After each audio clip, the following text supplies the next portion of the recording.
Show me your glory. 너희가 먹을 것을 주라라고 하는 제목으로 하나님의 말씀 전하기 원합니다. 오늘 본문에 나오는 오병이의 기적은 보리떡 5개, 물고기 2마리로 장정만 5,000명을 먹인 기적을 기록하고 있어요. 장정만 5,000명이다라고 하는 얘기는 어린아이들, 여인들 다 합하면 남녀 비율이 1대1만 됐다고 하더라도 10,000명을 훌쩍 뛰어넘겠죠. 10,000명에서 20,000명 사이 정도 됐을 것 같은데, 그렇게 많은 사람들을 고작 보리떡 5개, 물고기 2마리로 먹인 사건을 지금 기록하고 있는 거예요. 이 사건은 굉장히 중요한 사건인데 사복음서에서 이 사건을 모두 기록하고 있어요. 복음서에는 총 34개의 기적이 이렇게 정확히 기술되어 있는데 사복음서에 모두 등장하는 기적 사건은 오병이어 기적 이거 하나밖에 없어요. 얼마나 이 오병이어 사건이 중요한 신학적 의미를 갖는지 잘 말해주고 있는 거죠. 그래서 오병이어의 기적이라고 하는 것은 각 복음서마다 이 오병이어 사건을 기록한 목적이 있어요. 그래서 마태복음의 목적과 누가복음의 목적과 요한복음의 목적이 각기 다 다르죠. 그런데 같은 사건을 다른 관점에서 이제 조명을 하고 있는 겁니다. 그러나 우리는 이제 마가복음을 지금 묵상하고 있기 때문에 오늘은 마가복음의 관점이라고 하는 데서 포커스를 맞춰서 오병이어의 이 기적을 좀 살펴볼 수 있도록 그렇게 할게요. 자, 마가복음에서의 이 오병이어 사건의 배경은 뭐냐면 예수님께서 제자들을 파송했어요. 그 전에는 예수님께서 직접 돌아다니면서 예수님께서 사역을 하는 이런 사역이었죠. 그런데 예수님께서 이제 사역의 특성을 전환을 시킵니다. 그 일이 있기 전에 예수님께서 예수님이 진짜로 하나님의 아들이라고 하는 것을 4가지 기적 사건을 통해서 이제 보여주시는 거죠. 그리고 나서 하나님에 대한 신뢰가 정확히 생겨날 수 있도록 이렇게 만들어 주신 다음에 예수님의 고향인 나사렛에 가서 이제 복음을 전하시죠. 근데 나사렛에서 예수님을 받아들이질 않아요. 배척을 해요. 그 배척을 하니까 예수님께서 선지자가 고향 외에서는 존경받지 않은 예가 없다 이러면서 이제 나사렛이 아닌 다른 곳을 돌아다니면서 복음을 전하는 이런 이제 모습이 등장을 합니다. 그리고 나서 이제 제자들을 파송하거든요.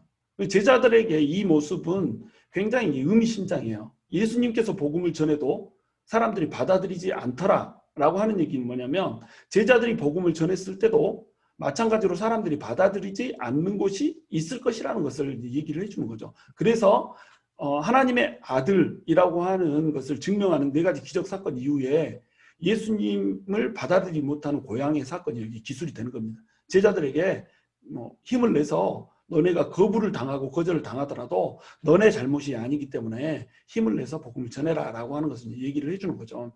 그래서 이제 제자들을 파송을 합니다. 제자들이 파송해서 각 지역을 돌아다니니까 예수님이 12명을 데리고 이렇게 돌아다니는 것보다 훨씬 더 넓은 지역을 커버를 할 수 있었을 거 아니에요. 둘씩 짝을 지어서 보냈으니까 적어도 한 팀이 6팀으로 분산돼서 갔다는 겁니다. 그런데 제자들이 가서 일을 하는데 예수님이 직접 돌아다니면서 일하는 것과 똑같은 기적들이 나타났던 것 같아요. 그래서 제자들이 돌아와서 선교 보고를 할 때 뭐라고 보고를 하냐면 사탄이 하늘에서 떨어지는 것을 예수님이 봤다라고 얘기를 해요. 제자들이 보고를 하니까 예수님이 그렇게 이제 얘기를 하는 거죠. 그러니까 그 정도로 강력한 역사가 있었던 겁니다. 그리고 나서 이제 제자들이 돌아와서 선교 보고를 하기 직전에 어떤 얘기가 삽입이 되면 세례 요한의 얘기가 삽입이 되는 거예요. 이 세례 요한의 얘기는 왜 삽입되냐면 제자들의 파송 사건, 제자들의 이 파송돼서 그 복음을 전한 이 일을 통하여서 엄청난 기적이 임했고 그로 인해서 예수님의 이름이 헤롯의 귀에까지 들어갔다는 거예요. 헤롯 왕은 그 전에는 예수님에 대해서 본격적으로 듣지를 못했죠. 근데 예수님의 제자들이 돌아다니면서 엄청나게 기적을 행한다. 이러니까 헤롯한테까지도 이 귀에 들어갔다는 겁니다. 그러니까 헤롯이 이거는 예수님이 내가 못 베어 죽인 세례 요한이구나 이런 식으로 생각을 했던 거예요. 세례 요한은 헤롯이 목을 베어서 죽였지만 사실은 굉장히 존경하던 인물이잖아요. 그 세례 요한이 다시 돌아와서 예수님의 사역을 지금 돕고 있다, 또는 예수님에게 임해서 일하고 있다, 이 정도로 이제 생각을 한 겁니다. 그러니까 세례 요한의 이야기를 그걸 통해서 삽입시킴으로 인해서 두 가지를 얘기하고 있는 거예요. 첫 번째는 예수님의 이름이 제자들의 사역을 통해서 드러났다라고 하는 거. 두 번째는 세례 요한을 통해서 제자도라고 하는 것을 설명하고자 하는 거. 이 두 가지 얘기를 하고 있는 거예요. 엄청난 기적들을 행했지만 제자들은 스틸 순환을 받게 될 거라는 거죠. 세례 요한이 죽었던 것처럼 예수님도 이제 순환을 받게 될 것이고 제자들도 똑같이 순환을 받게 될 것이다 라고 하는 이야기를 복선으로 쫙 깔아주는 것이 바로 세례 요한의 이야기였던 겁니다. 그러니까 너희가 기적을 행하고 능력을 행하더라도 너네에게 여전히 반대가 있고 또 핍박이 있고 환란이 있고 심지어는 죽음을 각오해야 되는 일들이 벌어질 것이다 라고 하는 것을 세례 요한의 얘기를 통해서 쭉 보여주는 거예요. 이 세례 요한의 얘기가 삽입된 다음에 이제 제자들의 선교 보고가 이어지는 겁니다. 그래서 제자 파송과 제자들의 선교 보고 사이에 샌드위치 기법으로 세례 요한의 얘기가 삽입됐다고 이렇게 얘기했죠. 그리고 나서 이제 오병이어의 이야기가 끼어 들어가는 거예요. 오병이어의 이 기적 이후에 예수님께서 물 위를 걷는 기적, 그 다음에 소경을 치유하는 기적, 이 기적이 3종 세트로 딱 다시 제시가 되거든요. 기적을 다시 얘기하고 있어요. 이 기적들을 얘기하는 이유는 뭐였냐면 제자들이 예수님이 누군지를 정확히 인식을 못했던 거예요.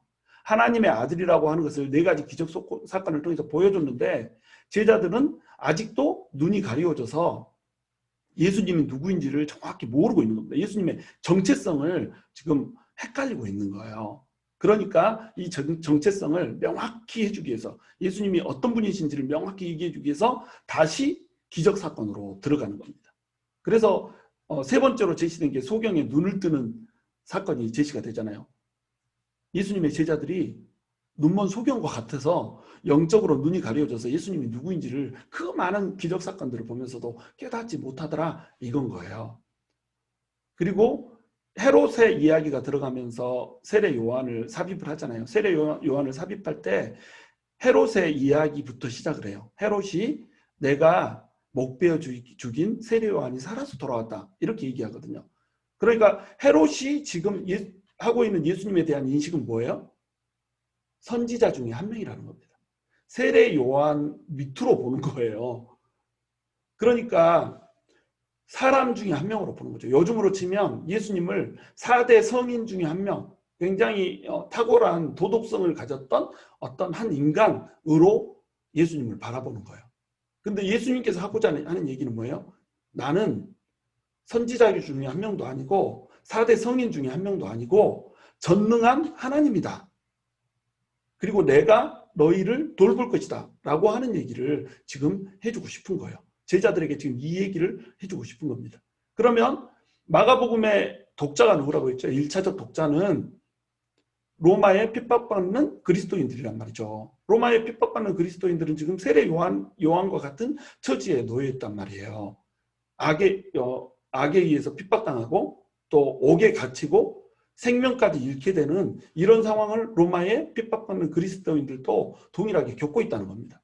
그런데 이 사람들이 자기들이 믿고 있는 예수님에 대한 관점이 명확하지 않으면 어떻게 되겠어요? 이 시험을 이길 수 있을까요? 없을까요? 당연히 이길 수 없죠. 그러니까 예수님께서 너네의 목자 되시고 너네를 지키시는 전능하신 하나님의 아들이다 라고 하는 것을 다시 한번 명확히 얘기를 해주고 제시해 줄 필요가 있었던 거예요. 그래서 마가가 이 오병이의 기적을 지금 세례 요한의 죽음 사건 이후에 딱 기록을 하고 있는 겁니다. 그래서 마가의 관점은 뭐냐면 세례 요한의 얘기로 제자도를 강조를 하고 있어요. 견뎌라, 환난과 핍박을 이겨라 이렇게 얘기하는 거죠. 그리고 예수님과 제자들의 순환에 대한 복선을 깔아주고 있다고 그랬죠. 그 다음에 이제 오병이어 사건을 얘기해줘요. 제자들이 왜 순환을 견뎌야 되는지, 왜 환난 가운데서도 또는 목숨을 잃는 그 위험 가운데서도 칼 가운데서도 제자들이 든든히 예수님을 붙들고 십자가를 붙들고 견뎌야 되는지 그 이유, 그 근거를 지금 설명해 주고 싶은 거예요. 그러니까 오병이어 사건이 쫙 등장을 하는 겁니다. 그래서 오병이어 사건은 메시아이신 예수님, 하나님의 아들이신 예수님이 우리를 보살피는 목자시다. 이 얘기를 해주고 있는 거예요. 이게 주제예요.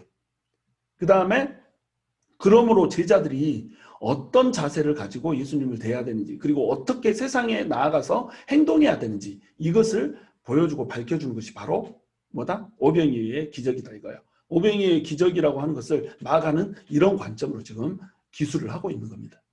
그래서 오병이어 사건을 보면 마가복음에서는 예수님께서 선교를 다녀온 제자들을 쉬게 해주는 예수님의 배려, 이걸로 시작을 해요. 돌아온 제자들이 선교 보고를 하잖아요. 그러니까 선교 보고를 하니까 예수님이 이제 선교 보고를 다 듣고 나서 제자들에게 뭐라고 얘기하냐면 따로 한적한 곳에 가서 잠깐 쉬어라 이렇게 얘기를 해요. 이 제자들은 정말로 쉼이 없이 몰아쳤어요. 사람들이 뭐 한둘 몰려와야죠. 1, 2천 몰려와야죠. 뭐 5천 명, 10,000명, 20,000명 이렇게 몰려오는 거예요. 계속 가는 곳마다 예수님이 피신을 해도 그 피한 곳을 어떻게 알고 찾아서 쫓아오더라 이겁니다. 그러니까 제자들이 쉼이 없이 지금 이렇게 일을 한 거예요. 더군다나 지금 이렇게 둘씩 짝을 지어서 파송까지 다녀왔잖아요. 그런데 거기에 또 사람들이 몰려들면 어떻겠어요? 제자들이 번아웃 돼버릴 수밖에 없다 이거죠. 육체적으로 이렇게 탈진될 수밖에 없다는 거예요. 그러니까 예수님께서 쉬라고 지금 배려를 해주고 있는 겁니다. 너네 한적한 곳에 가서 좀 쉬어라. 여기에서 얘기를 해주고 있는 게 뭐예요? 예수님이 제자들의 목자라는 거예요.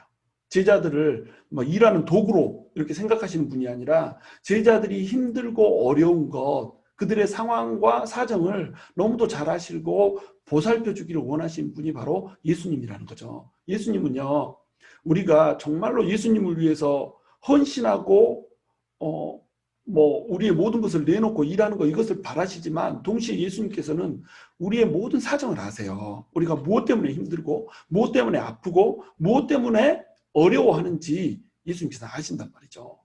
우리가 아무리 헌신되고 아무리 주님께 모든 것을 건 생명까지 건 제자들이라고 할지라도 예수님께서는 우리가 알지 못하는 아픔까지 우리를 아시고 만져주시기를 원하신다는 거예요. 그래서 제자들을 이제 피신을 시키는 겁니다. 그래서 제자들이 이제 드디어 쉴 수 있구나 그러고 배를 타고 한적한 곳으로 이제 향해서 가고 있는 거예요. 근데 사람들이 예수님을 늘 찾아서 헤매잖아요. 두리번 어디 예수님이 있는지 계속 막 귀를 쫑긋 세우고 눈을 번쩍 뜨고 이제 이렇게 찾고 있잖아요. 근데 제자들이 배를 타고 가고 있는 거예요. 딱 보니까 예수님의 제자들인 거예요. 그래서 이 사람들이 배가 가는 방향으로 도보로 달려서 가는 거예요. 이 갈릴리가 이제 갈릴리 호수가 이제 호수잖아요. 호수니까 이쪽에서 이쪽으로 달려서 갈 수도 있잖아요. 배를 타고 건너갈 수도 있지만 달려서 갈 수도 있단 말이죠. 그때 당시에 배는 이렇게 모터가 달려서 뿡뿡뿡뿡뿡 이러고 가는 게 아니고 노져서 이렇게 가잖아요. 그러니까 이 속도가 그렇게 빠르지가 않았어요. 사람들이 달려가면 충분히 먼저 도착할 수 있는 이런 이제 상황인 거죠. 사람들이 먼저 도보로 달려간 거예요. 발로 달려가서 먼저 그 배가 향하고 있는 방향에 가서 기다리고 있는 거예요. 이 사람들은 갈급했어요. 이 사람들은 정말로 필요한 것들이 너무도 많았어요. 그래서 제자들은 쉬고 싶고 예수님도 제자들을 위해서 배려를 해주고 싶지만 쉴 수 있도록 배려를 해주고 싶지만 이 세상이 그들을 그냥 두지를 않았던 겁니다. 너무 갈급했거든요. 여러분 우리 교회의 모습이 이래야 되거든요. 세상에서 지치고 힘든 영혼들이 쉴 곳을 찾아서 두리번 찾다가 교회를 향해서 달려와야 된다는 거죠. 근데 세상에서 힘들게 찌들었다가 교회를 향해서 달려오면 교회에서 어때요? 오히려 세상에서 받지 않았던 상처들을 받게 되네. 오히려 교회에서 세상 사람들 사이에서는 받지 않았던 모멸을 받게 되네. 힘들고 지치고 또 번아웃 되게 되네. 그러면 이 교회가 예수님이 원하시는 그 교회로서의 모습을 감당하고 있느냐는 거예요. 교회의 모습은 사람들이 도보로 달려가서라도 먼저 도착해서 찾는 그런 곳이 돼야 된다는 거예요. 그런 곳이 되기 위해서는 뭐가 있어야 돼요? 목자 대신 예수님이 그 중심에 있어야 된다는 겁니다. 오병이어의 기적이 일어나는데 이 기적의 동기가 뭐냐면 바로 목자 되신 예수님이에요. 큰 무리들이 도보로 막 달려와서 먼저 그 자리를 차지하고 앉아있는 이 상황 가운데 예수님이 좀 화를 내실 수도 있잖아요. 우리 제자들 좀 쉬게 하자. 너네 양심이 있니 없니? 이런 식으로 말씀하실 수도 있다는 거예요. 근데 얼마나 다급했으면 쉬러 가는 사람들을 찾아서 쫓아오겠어요. 얼마나 힘들었으면 조금 누울 자리를 찾는 사람들을 향해서 그렇게 몰려들겠어요. 그러니까 그 무리들을 보고 예수님이 안타까워하는 겁니다. 저도 이제 사역을 하다 보면 저는 사역과 이제 이 풀타임 잡을 가지고 이 일을 함께 병행을 하잖아요. 그러니까 쉴 틈이 없어요. 목사님들 뭐 대부분 월요일 날 휴식을 취하지만 저는 월요일 날도 쉬지 않고 여러분에게 이제 묵상을 보내드리고 뭐 이런 일을 하잖아요. 그러니까 평일에도 월요일부터 금요일까지 쉴 틈이 없이 돌고 토요일에도 성경 공부를 시키고 주일에도 또 이렇게 예배를 인도하고 이렇게 하다 보면 월요일부터 주일까지 쉴 틈이 한 번도 없는 거예요. 근데 조금 쉬려고 하면 누군가가 도움을 요청하는 손길이 있어요. 육신은 피곤한데 그 일을 해야 되는 거예요. 왜? 목자 없는 양처럼 누군가의 도움이 필요하니까. 그러면 제 마음은 즐거울까요? 아니면 아우 힘들어 죽겠는데 진짜 양심도 없어 이럴까요?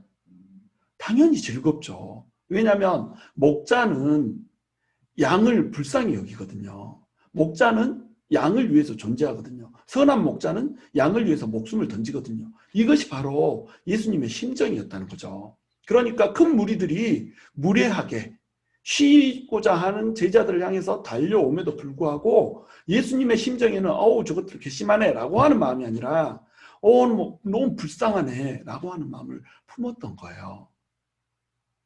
목자니까 양들을 내 양으로 여기고 불쌍히 여기니까 그것이 바로 우리 예수님이라는 거예요. 우리 예수님은 그분 앞에 나오는 그 어떠한 영혼들도 거부하신 적이 없고 거절하신 적이 없어요. 늘 그들의 필요를 그들이 요구하는 이상으로 채워지는 풍요의 하나님이요 또 긍휼의 하나님이 바로 우리 예수님이었다는 거죠. 그들을 보고 예수님께서 민망히 여기고 불쌍히 여기셔서 첫 번째 하신 일이 뭐냐면 가르치시는 일이었어요. 영의 양식을 공급하는 거였죠. 여러분 이 사람들이 불쌍한 이유가 뭐예요? 세상의 사람들이 불쌍히 지내야 되는 이유가 뭡니까? 그 이유는요. 말씀이 없기 때문에 그래요. 하나님을 떠나버리기 때문에 그래요. 하나님 안에는 풍요가 있거든요. 하나님 안에는 질서가 있거든요. 근데 하나님을 떠나버리는 순간에 질서 대신 케이아스가 임하는 겁니다.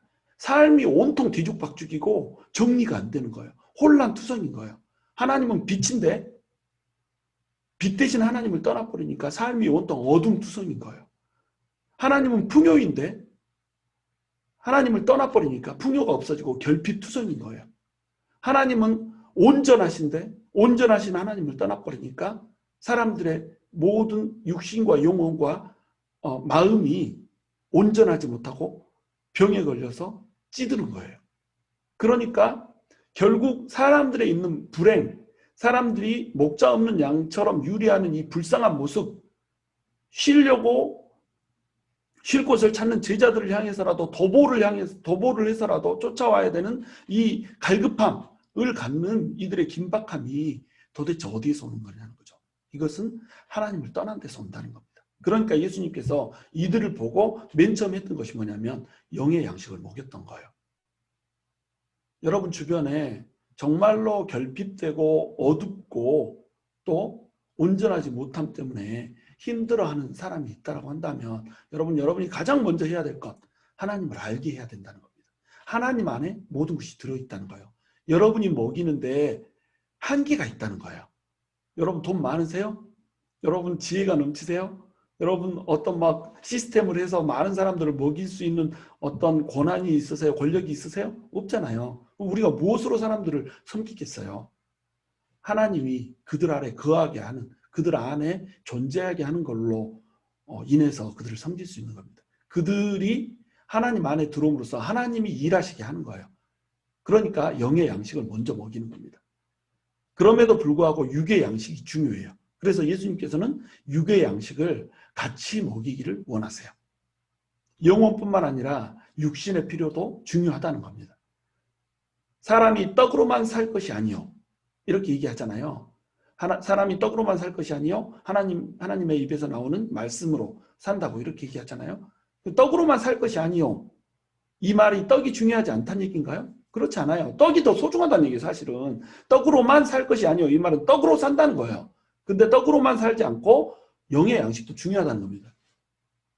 그러니까 사람의 필요, 사람의 현실적인 요구 이런 것들이 그냥 무시해도 되는 게 아니란 말이에요. 너무 이렇게 지나치게 영적으로 가다 보면 우리 육신의 필요들은 아무것도 아닌 걸로 여기는 그런 사람들이 있거든요. 근데 그건 성경적이지 않아요. 내가 진짜로 영적이면 육적으로 고통받는 사람들, 물질적으로 고통받는 사람들에 대한 안타까움이 있을 수밖에 없어요. 왜? 그것이 예수님의 마음이라니까요. 예수님은 육체적으로 힘들어하고 고난받고 결핍한 사람들, 어둠 가운데 있는 사람들을 긍휼히 여기시고 불쌍히 여기세요. 그런데 우리가 뭐가니? 우리가 뭐길래 육신적인 것이 아무것도 아니라고 판단을 해요. 여러분, 2020년에 노벨 평화상은 누가 받았어요? 세계 식량 프로그램,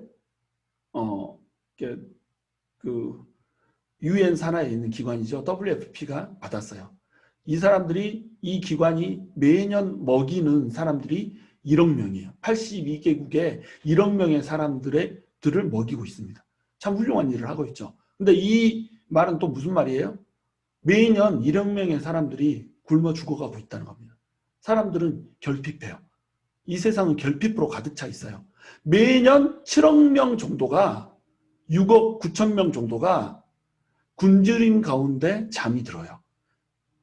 밥을 한 끼도 먹지 못한 채 누워서 잠을 잔다 이겁니다. 이것이 현대인들이 갖고 있는 아픔이란 말이죠. 여러분, WFP가 기아 지도를 그렸어요. 어떤 사람은 뭐 데이터베이스가 밥 먹여준다 막 이런 얘기를 할 정도로 실제로 WFP의 이 데이터베이스 팀장이 한 얘기예요. 데이터베이스가 사람들을 굶주림으로부터 벗어나게 한다. 이렇게 얘기를 했어요. 우리식으로 얘기하면 데이터베이스가 밥 먹여준다 이런 얘기잖아요. 여러분, 데이터베이스를 구축하는 일, 그것이 사람들을 밥 먹이는 일과 관련이 있다라고 사람들이 생각했을까요? 생각하지 않았어요. 그러나 이것이 사람들을 밥 먹이는데 사용되더라는 겁니다. 이 작은 일이 내가 가지고 있는 것이 사람들을 밥 먹이는데 사용되더라는 거예요. 이들이 그린 지도를 한번 봐보세요. 여러분, 다 녹색이잖아요. 녹색으로 되어 있는데 노란 불이 켜져 있는 곳 있죠? 이곳은 굶주리는 곳이에요. 지금 굶주린 채 잠이 드는 곳이에요. 빨간색이 켜져 있는 곳 있죠? 이것은 굶어서 죽는 곳이에요. 식량의 비상사태. 지금 당장 지원하지 않으면 죽어 나자빠지는 곳이라는 겁니다. 북한도 여기에 들어가 있죠. 저기 한반도 위에 조그만 빨간 점이 보이시죠?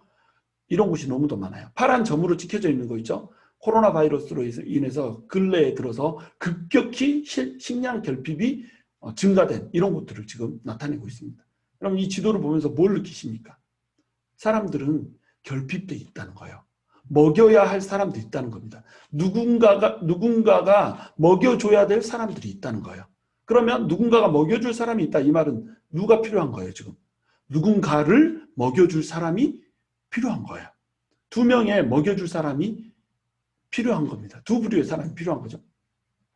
그래서 자, 그러면 이 사람들을 누가 먹여줄 것인가? 이런 질문이 이제 생기게 되는 거죠. 누가 먹여주겠어요? 사람들을 긍휼히 여기고 사람들을 불쌍히 여기는 사람들이 먹여줄 거 아니에요. 이것이 바로 크리스찬이어야 된다는 겁니다. 근데 많은 크리스찬들이 예수님이 누구이신지를 몰라요. 이때 당시에 제자들도 예수님이 어떤 분이신지를 몰랐어요. 그래서 예수님께 이제 얘기를 합니다. 시간이 지나고 이제 날이 저물었어요. 많은 사람들이 몰려왔어요. 근데 사람들이 먹을 것이 없어요. 이 사람들을 먹일 수가 없는 거예요. 배고플 것 같아요. 그래서 제자들이 예수님께 말합니다. 지금 빈 들이고 날이 저물었으니까 사람들한테 먹일 것이 없습니다. 그러니까 사람들을 내려보내서 사 먹게 하십시오. 이렇게 얘기를 한 거예요. 그러니까 예수님이 뭐라고 그러세요? 너희가 먹을 것을 주라. 이렇게 얘기한 거예요. 너희가 먹을 것을 주라. 자, 그러니까 제자들이 뭐라고 그래요? 200데나리온의 음식을 사와야지 이 사람들을 먹일 수가 있는데 200데나리온 아치를 음식을 어떻게 사옵니까? 이렇게 얘기를 한 거예요. 200데나리온은 한 데나리온이 1일치 품삯이잖아요. 그래서 8개월치 임금입니다. 지금 현실은 8개월치 임금을 투자해야지 사람들을 먹일 수가 있는 거예요. 1년치 연봉, 거의 연봉에 해당되는 것을 이렇게 뭐 투자를 해야 하루를 먹일 수가, 한 끼를 먹일 수가 있는 이런 상황인 거예요. 그러니까 이런 현실 가운데 제자들은 너희가 먹을 것을 주라라고 하는 말을 이상하게 여긴 거예요. 지금 말도 안 되는 말씀을 하시냐 이거죠. 예수님이 누군지를 모르면 현실을 보게 돼요. 우리가 돈이 없는데 우리 글로리 교회 이웃을 섬기는 교회, 굶주리는 사람들을 먹이는 교회로 우리가 서기를 원하잖아요. 근데 우리 성도가 30명 뭐 정도밖에 안 되거든요. 30명이 채 안 돼요. 이 30명이 채 안 되는 사람을 어떻게 먹이냔 말이죠. 우리 현실은 이래요. 당장 우리 교회가 앞으로 어떻게 될지 모르는 이런 교회, 나약하고 힘든 교회. 그러나 이 개척교회인 이 교회가 현실을 봐버리면 어때요? 이 일을 할 수 없는 거예요. 근데 예수님은 어떤 분이에요? 내가 먹인다는 거예요. 내가 먹인다. 내가 먹이니까 너네는 어떻게 하라? 나눠주기만 하라 이거예요. 지금 예수님을 알면 현실이 아닌 뭘 보게 된단 말이에요? 공급자인 자신 예수님을 보게 된다는 겁니다. 그러니까 우리는 뭘 염두에 둬야 돼요? 너희가 먹을 것을 주라 라고 하는 이 말씀을 우리 마음에 품어야 된다는 겁니다. 여러분, 보리떡과 생선, 이것의 본질을 우리가 좀 알아야 돼요. 예수님이 너희 가운데 음식이 있는지 한번 사람들 털어서 한번 알아와 봐라 이랬더니 제자들이 쭉 음식 있는 사람 손 들어보시오 이러고 얘기를 했더니 어떤 어린아이 하나가 보리떡 5개하고 생선 2개를 준 거예요. 근데 여러분, 보리떡은요 당시에 가장 값싼 음식이었어요. 부자들은 이 음식을 먹지 않고 짐승들의 사료로 썼습니다. 그리고 가늠한 여인들이 속죄 제물로 쓸 때 드리는 이 제물이 뭐였냐면 보리떡이었어요. 무슨 말인지 아세요? 짐승들이 먹는 음식을 가지고 하나님한테 드리는 속죄 제물로 썼다니까요. 무슨 고백이에요 이게? 나는 짐승입니다. 이런 고백인 겁니다. 나는 짐승이기 때문에 이런 악한 일을 했습니다. 이걸 고백하게 하려고 가늠한 여인들에게 속죄 제물로 뭘 쓰겠어요? 보리떡을 쓰게 했단 말이죠. 그러니까 보리떡은 천한 음식 중에서도 가장 천한 음식, 없는 사람들이 먹는 음식, 이것이 보리떡이었단 말이죠. 볼품없는 음식이었어요. 물고기 2마리 가져왔다는데 여러분, 물고기 2마리를 광어나 뭐 굴비 뭐 이런 걸로 생각하시면 안 돼요. 여러분, 엔초비 아시잖아요. 멸치, 좀 이렇게 굵은 멸치, 그게 지금 물고기예요. 보리떡을 그냥 먹으려면 냉랭하고 또 이렇게 목맥치고 이러기 때문에 목구멍에 잘 넘어가게 하려고 뭘 써요? 멸치 같은 그것을 써서 간을 집어넣었던 겁니다. 그래서 보리떡 먹는데 곁들여 먹는 반찬 같은 것이 이게 멸치였단 말이에요. 그러니까 보리떡 가장 값싼 음식과 그 반찬으로나 쓰는 이 멸치 2쪼가리 요거 가지고 10,000명 이상을 먹이셔버렸던 거예요. 가장 볼품없는 것으로 위대한 일을 지금 예수님께서 행하셔버렸다는 거죠. 여러분, 하나님의 역사는요 볼품없어 보이는 것으로 시작하는 거예요. 그러므로 마중물이 필요한 거예요. 여러분, 펌프질을 할 때 옛날 시골에서 이런 펌프가 있잖아요. 수도 펌프. 그 펌프가 오랫동안 사용하지 않으면 이렇게 물이 차있지 않기 때문에 이렇게 해도 그 음압이 있어서 이렇게 물이 나오질 않아요. 이 물이 나오게 하려면 어떻게 해야 돼요? 거기에다가 물을 부어줘야, 한 대접에 물을 부어줘야 되는 거예요. 물 한 대접을 내가 마실 것 안 마시고 펌프에다 부으면 어떻게 돼요? 펌프를 저을 때 물이 콸콸콸콸 나와서 많은 사람, 나뿐만 아니라 많은 사람을 먹일 수가 있잖아요. 바로 이 마중물이 필요하다는 겁니다. 여러분이 스스로 나는 다른 사람들을 먹일 만한 사람이 못 돼. 난 정말 볼품 없어요. 나는 학교도 변변치 않게 나왔고요. 돈도 별로 없고요. 지금 뭐 떵떵거리는 이런 힘이 있는 사람도 아니고요. 또 뭐 어디에 내놓을 만한 어떤 명함이 있는 사람도 아니고요. 이런 사람이에요. 나 볼품 없어요. 이렇게 얘기할 수 있어요. 여러분이 소유하고 있는 게 볼품 없게 느껴질 수도 있어요. 내가 지금 하고 있는 전공이 뭐 예수님을 위해서 과연 쓰여지긴 할까? 내가 지금 하고 있는 일이 하나님 나라하고 무슨 상관이 있을까? 나는 아무것도 아닌 존재야. 이렇게 여러분 느낄 수가 있겠어요? 없겠어요? 느낄 수 있다는 거죠. 근데 여러분, 예수님의 메시지는 그게 아니에요. 네가 볼품없게 생각하는 거, 너한테 보리떡이라고 생각되는 거, 너한테 이 멸치라고 생각되는 거, 이 생선 가지고 보리떡 5개 가지고 내가 일을 시작하겠다는 거예요. 내가 5,000명, 10,000명, 20,000명을 먹이겠다는 거예요. 그러니까 우리가 해야 될 일은 오직 뭐예요? 제자들이 해야 될 일은 뭡니까? 예수님의 하나님 되심을 인정하고 하나님께 이웃을 섬기고 싶다라고 하는 우리의 마음을 내놓기만 하면 되는 거예요. 그것이 하나님이 우리에게 원하시는 거라는 거죠. 그것이 제자들의 정체성인 겁니다. 그런데 이때 당시에 제자들은 그걸 몰랐던 거예요. 하나님은 모든 것의 공급자 되세요. 하나님이 천하 우주 만물을 다 창조하셨고, 하나님이 돈도 주인이시고 모든 물질의 주인이시란 말이죠. 그럼 주인이신 하나님이 마음대로 이 물질을 떡 주무르지 못하시겠어요? 당연히 주무르죠. 제자들은 단지 유통자일 뿐이라는 거죠. 사람들을 50명, 100명 단위로 푸른 잔디 위에 딱 앉게 합니다. 5,000명을 어떻게 셌다니 5,000명을 일일이 센 게 아니고 제자들을 시켜서 50명, 100명 단위로 앉게 한 거예요. 50명, 100명 단위로 앉아 있으니까 이제 앉아 있는 사람들, 그 그룹들을 세면 어떻게 되겠어요? 100개를 세면 10,000명이 되는 겁니다. 이렇게 해서 5,000명인 줄 알았던 거예요. 자, 사람들을 그런 식으로 딱 앉게 한 다음에 보리떡 5개, 물고기 2개 이걸 가지고 축사를 하는 겁니다. 축사라고 하는 건 뭐예요? 감사, 기도라는 뜻이에요. 감사하면서 기도를 하는 겁니다. 주님, 이 음식을 주심을 감사합니다. 이미 주신 걸로 예수님이 감사하면서 기도해요. 왜? 이것이 예수님의 하나님에 대한 인식이거든요. 하나님은 주고자 하면 주시는 분이라는 거죠. 이미 내가 기도를 할 때 주시는 분이라는 거죠. 왜? 이것이 하나님의, 먹이고자 하는 것이 하나님의 뜻이니까. 그랬더니 지속적으로 음식이 불어나는 겁니다. 갖다 주고 또 갖다 줘도. 자, 이제 사람들한테 갖다 줘라. 이래가지고 갖다 주고 또 갖다 주는데 계속해서 음식이 생기고 또 생기고 이렇게 되는 거예요. 그래서 모든 사람이 다 배불리 먹고 12광주리가 남았다는 겁니다. 자, 이것은 현대인들한테는 믿어지지 않는 기적이에요. 그렇죠? 그래서 이것을 예수님을 믿는 사람들마저도 이 기적을 믿지 못해서 무슨 말도 안 되는 소리냐. 어떻게 보리떡 5개, 물고기 2마리 가지고 사람들 다 먹이냐. 그래서 기적을 믿지 못하니까 이것을 단지 하나님이 모든 물질의 공급자이심을 말하는 비유일 뿐이다. 이렇게 해석을 해요. 또 어떤 사람은 천부장 5명을 먹였다. 이렇게 얘기를 해요. 여러분, 배가 이쪽에서 저쪽으로 갈 때 그럼 도보로 달려간 사람이 천부장 5명밖에 안 된다는 거예요? 이런 말도 안 되는 해석을 하는 겁니다. 믿지를 못하니까. 예수님이 누군지를 모르니까.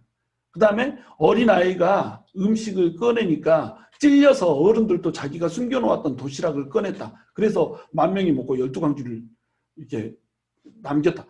이런 말도 안 되는 무슨 식량을 어떤 사람이 막 지고 다닙니까? 이렇게 인본주의적으로 해석을 하더란 말이죠. 하나님의 기적을 믿지를 못해요. 왜? 하나님이 누군지를 모르시기 때문에. 예수님이 누군지를 모르시기 때문에. 여러분, 그러나 기적을 행할 수 없는 신을 여러분 믿을 가치가 있어요? 우리가 하나님을 믿는 이유가 뭐예요? 예수님을 믿는 이유가 뭐예요? 기적을 행하기 때문에 믿는 거 아니에요. 하나님은 우리의 기도를 통해서 섭리하시거든요. 또 하나님이 섭리하시는 방법 중에 하나는 기적이에요. 기도와 기적으로 섭리를 하시는 겁니다. 우리가 기도할 때 하나님께서 기적을 베푸시는 거예요. 그래서 하나님께서 원하시는 방향으로 섭리하셔서 우리를 이끌고 가는 거예요. 하나님을 믿을 수 있게. 그러니까 하나님께서 기적을 베푸시고 예수님이 오셨을 때도 복음서에 대부분이 3분의 2가 다 기적인 거예요. 기적을 베푸시는 그 예수님을 기적이 다 비우고 기적이 다 그냥 뭐 인본주의적 해석으로 이렇게 해석하고 이러면은 이게 무슨 믿는 거냔 말이죠. 이럴 거면 차라리 믿지 말라는 거죠. 기적을 믿지 못할 거면 차라리 믿지 말라는 거예요. 예수님은 논리를 통해서 일하세요. 그러나 예수님은 동시에 뭐예요? 초월이세요. 그래서 유대인들의 역사서를 보면 이 역사서에 예수님이 기적을 행했다라고 하는 이 사실에 대해서 반박을 하지 않아요. 그냥 세속적인 유대인들의 역사서에 보면 마술처럼 요술처럼 기적을 행했던 사람 예슈아라고 하는 사람을 소개를 하고 있어요. 예수님은 실존 인물이었고 실제로 기적을 행했던 인물인 겁니다. 이분을 메시아로 유대인들이 받아들이지 못했을 뿐이에요. 여러분, 유대인들은 유대교를 믿었잖아요. 근데 예수님은 유대교가 틀렸다라고 얘기했거든요. 그리고 나서 예수님께서 그리스도교를 만드시잖아요. 그러면 그리스도교는 유대인들 입장에서 뭐예요? 이단이잖아요. 그리고 예수님은 이단의 괴수잖아요. 이단의 교주고. 그래서 예수님은 십자가에 못 박였단 말이죠. 그러면 만약에 예수님이 이 기적들을 행하지 않았다 이러면 유대인들의 역사서에는 어떻게 기록돼야 되겠어요? 예수님의 기적은 굴하다 이렇게 기록해야 되지 않겠어요? 기적, 무슨 기적? 우리는 기적을 본 적도 없고 들은 적도 없다. 이건 다 만들어낸 이야기다. 이렇게 기록해야 되지 않겠어요? 그러나 자기들이 이단이라고 생각했던 예수에 대해서 이들은 기적만큼은 실제로 실존했던 것으로 기록하고 있단 말이에요. 그런데 현대 크리스찬들이 이것을 믿지 못하고 이게 비유네, 천부장 5명을 먹였네, 어린아이가 꺼내니까 어른들도 따라서 꺼냈네, 이딴 소리들을 하고 있다는 겁니다. 여러분, 예수님은 기적을 행하시는 분이세요. 하나님은 이때 당시에 기적을 행하시고 기적을 멈추신 분이 아니라 오늘날에 동일하게 기적을 행하시는 분이에요. 이 사람들이 예수님을 따랐던 동기는 뭐냐면 보여줘였습니다. 이 사람들이 예수님을 따랐던 동기는 자기 왕국을 세우고 싶어 했던 것이에요. 그래서 이들은 기적을 바라봤다는 거예요. 그래서 예수님을 따라다니면서 기적 표적을 보여달라 이렇게 얘기했다는 거예요. 근데 예수님의 관심은 뭐예요? 생명의 떡이었어요. 그러니까 예수님의 관심은 지금 기적에 있는 것이 아니라 기적을 통해서 예수님이 누구라는 것을 알아라. 하나님이라는 것을 알아라 이거예요. 그러니까 제자들은 지금 마가복음에서 뭘 깨달아야 돼요? 너네가 지금 빈궁하냐? 너네가 지금 보리떡처럼 여겨지고 너네가 지금 이렇게 멸치 엔초비처럼 이렇게 천박한 자들처럼 비천한 자들처럼 여겨지냐? 그러나 내가 곧 하나님이다. 내가 전능자고 내가 모든 물질을 다스리는 사람이다. 그러므로 너네는 어떻게 하라? 나를 전하라 이겁니다. 육신의 떡이 아닌 생명의 떡을 전하라는 거예요. 그래서 요한복음에서는 이 오병이어의 기적 사건 직후에 무슨 설교를 하냐면 생명의 떡에 대한 설교를 하는 겁니다. 여러분, 이 오병이어의 기적을 베풀고 나서 제자들이 엄청나게 많이 늘어났을까요? 아니면 줄어들었을까요? 초반에는 엄청나게 늘어났어요. 그래서 모든 사람들이 예수님을 왕으로 모시려고 막 쫓아왔어요. 시간이 부족하기 때문에 설명하지 못하지만 이 구약에서 예시된 다시 보내주겠다고 하는 그 모세, 그 한 선지자, 그분이 왔다라고 생각을 했어요. 그래서 예수님을 통해서 유대인이 주인이 된 왕국, 그 왕국을 세우고자 했어요. 그래서 예수님을 왕으로 모시려고 막 이렇게 쫓아오는 겁니다. 예수님이 그것이 잘못됐다는 것을 가르쳐주고 싶었어요. 그래서 그들을 버려두고 배를 타고 제자들은 다 반대편으로 가게 하고 예수님은 한적한 곳에 가서 기도를 하신 겁니다. 그리고 나서 제자들이 배를 타고 가는데 광풍이 막 일잖아요. 광풍이 일고 바람이 불고 막 이러잖아요. 근데 거기에 누가 나타나요? 예수님이 나타나서 그 위를 어떻게 해요? 무리를 걸어서 예수님이 걸어오시는 겁니다. 자, 무리를 걷는 사건이 왜 기록되는지 알겠죠? 무리를 걷는 사건은 예수님을 피해서 예수님을 왕으로 세우고자 하는 사람들을 피해서 더 먼저 가고 있는 제자들에게 지금 예수님이 오고 있는 사건이란 말이죠. 무리를 걸어서. 그러니까 풍랑이 너네를 삼킬 것 같고 이런 상황이 오더라도 너네는 무리를 걷는 예수를 믿고 어떻게 하라? 예수한테 의존하라 이거예요. 지금 예수님이 끊임없이 뭘 얘기하고 있어요? 나는 하나님이다. 하나님은 너네를 보호하는 목자다. 이 얘기를 하고 있는 거예요.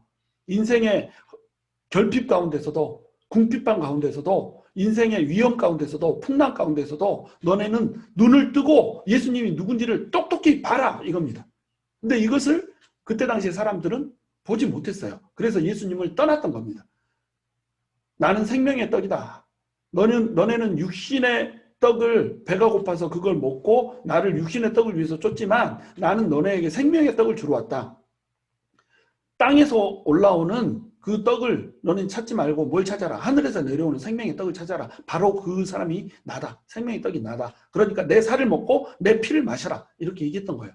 사람들은 예수님이 왕인 줄 알고 쫓아왔다가 예수님이 헛소리를 하는 거예요. 자기 살을 먹어야 살고 자기 피를 마셔야 산다는 거예요. 우리가 식인종이야? 어떻게 예수님의 살을 먹고 예수님의 피를 마셔? 영적인 의미를 깨닫지 못하는 거예요. 그러니까 오병이어 사건 이후에 사람들이 급격히 다 떠나버렸던 겁니다. 전부 다 예수님을 피해서 이렇게 예수님 좀 미치광이로 이렇게 치부하면서 예수님을 떠나버렸던 거예요. 예수님의 메시지는 뭐예요? 너네가 예수님을 바로 알지 못했기 때문에 예수님을 떠났다는 겁니다. 제자들한테는 그러므로 뭘 알려주고 싶은 거예요? 너네는 예수가 누군지 바로 알라는 거예요. 육신이 아닌 생명의 떡을 주는 예수님이 누군지를 바로 알라는 거예요. 이 예수님을 알아야 너네가 진정으로 영의 문제뿐만 아니라 육신의 문제까지 회복할 수 있다는 거예요. 자, 그러면 이제 제자들은 무엇에 목숨을 걸어야 돼요? 바로 이 두 가지 떡을 세상에 주는데 목숨을 걸어야 된다는 겁니다. 첫 번째는 생명의 떡을 줘야 돼요. 생명의 떡을 줘서 육신의 결핍함 가운데 이 짧은 인생을 사는 사람들이 영혼의 세계에 가서는 결핍하지 않게 만들어줘야 돼요. 고통받지 않게 만들어줘야 돼요. 그것이 제자들이 해야 될 일이라는 겁니다. 두 번째 일은 여전히 육신의 떡을 제공해야 된다는 겁니다. 육신의 떡을 제공하지 않으면 사람들은 영혼의 일에 관심을 갖지 않아요. 배가 불러야지 영혼이고 뭐고 있죠. 그래서 육신의 떡을 줘야 된다는 겁니다. 그러므로 육신의 떡은 뭐예요? 생명의 떡을 향한 통로가 되는 거예요. 그래서 결핍한 거예요. 그래서 고통스러운 거예요. 그래서 어두운 거예요. 결핍과 고통과 어둠을 통해서 생명의 떡이신 하나님을 찾게 하는 거죠. 영혼이 목마르지 않고 영혼이 배고프지 않은 그 나라를 갈망하게 하는 거죠. 그러니까 그 일을 누가 해야 돼요? 제자들이 해야 된다는 겁니다. 그래서 하나님께서는 예수님께서는 제자들에게 말씀하신 거예요. 너희가 그들을 먹이라.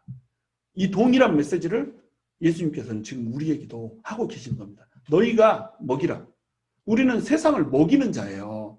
세상을 먹여야 되는 겁니다. 우리 글로리 교회는 우리가 지금 보리떡 같고 엔초비 같은 이런 아주 나약한 상황 가운데 있지만 결국 세상을 먹이는 일을 하게 될 거예요. 아무리 없고 아무리 궁핍하고 아무리 부족하다고 해도 세상을 먹이는 일, 이 일을 우리는 멈추지 않을 거예요. 그래서 국내에서 미국 내에서 없어서 굶주려 가고 있는 사람들, 결핍한 사람들을 돕고 섬기는 일을 반드시 할 거예요. 그리고 복음이 필요하고 또한 결핍이 있어서 육신의 떡을 필요로 하는 국가들에 대해서 해외 선교를 우리는 반드시 할 거예요. 국내에서 국외에서 육체적으로 영적으로 갈급하고 필요로 하는 이 일들을 우리는 감당하게 될 겁니다. 이때 하나님께서 영광을 받으시는 거예요. 사람들을 사랑하고 사람들에게 육신의 떡과 영혼의 떡을 제공할 때에 하나님께서 영광을 받으시는 겁니다. 우리 교회가 글로리잖아요. 그럼 글로리는 어떻게 임하냐는 거예요. 세상 가운데 하나님의 공급하심이 임하게 하는 것, 이것을 통해서 역사를 한다는 겁니다. 우리가 손잡고 이런 교회를 만들어야 되는 거예요. 이런 은혜가 있기를 주님의 이름으로 축원합니다.